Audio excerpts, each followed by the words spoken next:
All right, today we're pulling back the curtain on LVMH, the luxury empire behind Louis Vuitton, Dior, the whole shebang. We're going to break down a confidential strategy. And let me tell you, this isn't about the next big handbag. This is about a high-tech fortress they're planning to build to make sure they stay on top. Let's get into it. And look, that's a really serious question. Because even for a giant like LVMH, the future is anything but certain. The digital world is throwing all sorts of new threats at them, but also new opportunities. Just sitting back and relying on your brand history? That's a losing game these days. So how does an empire like this protect its throne? Well, as we're about to see, the answer is incredibly strategic. So what are they up against? Well, this whole strategy is designed to tackle three huge, existential threats. First, you've got the total chaos of the resale market. Billions of dollars in value and brand control just evaporate. Then there's the paradox at the heart of high couture, spending millions on dresses that only a tiny handful of clients will ever see.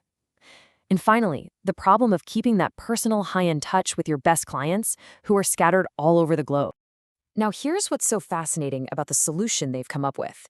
It's not about launching a few scattered marketing initiatives and hoping for the best. No, the big idea is to build what the source material calls hard strategic infrastructure, a single unified system designed for one thing and one thing only: control.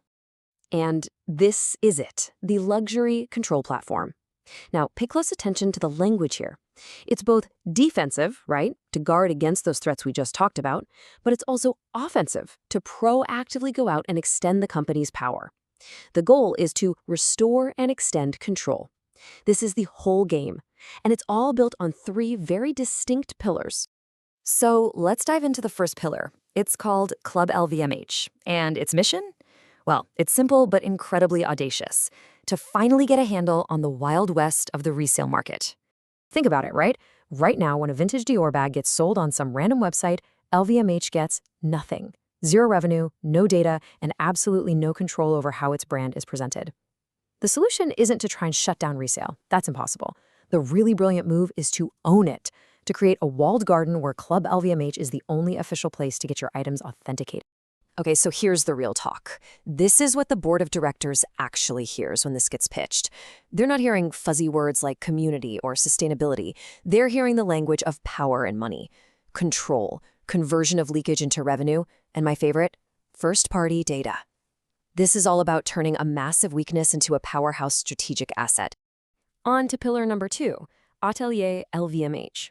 The source material calls this the sleeper hit of the whole proposal, and for good reason. It's aiming to completely revolutionize the economics of the most exclusive, most untouchable part of the luxury world, haute couture.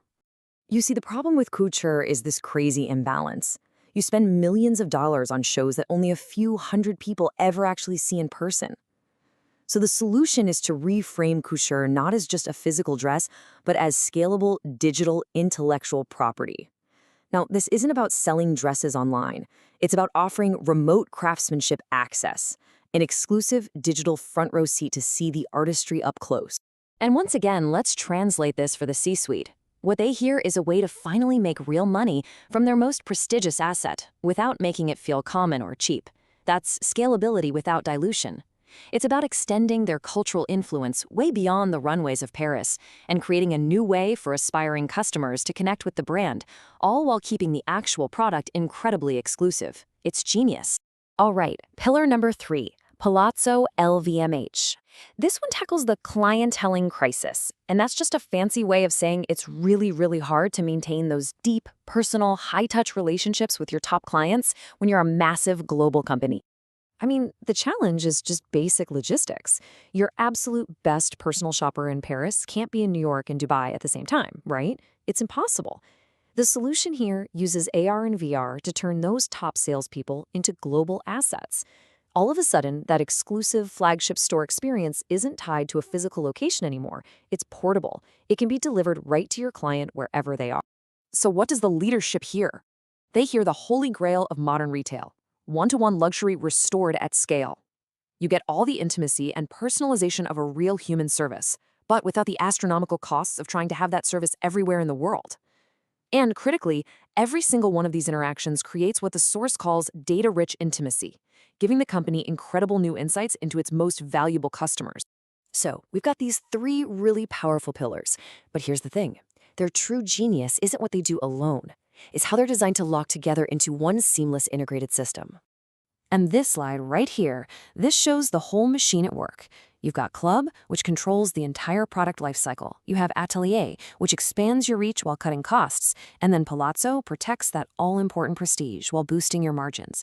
You put them all together, and what you get is a closed-loop luxury operating system.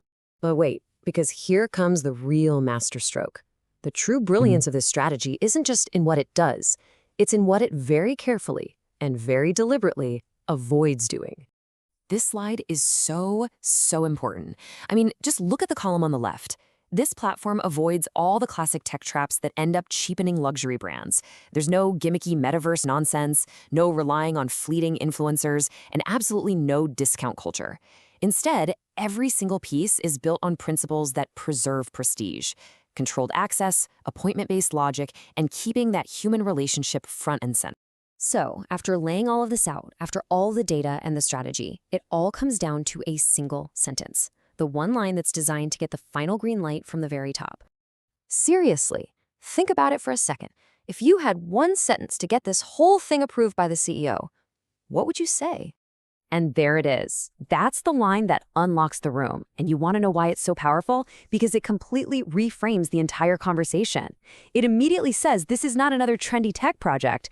This is a fundamental strategy about power.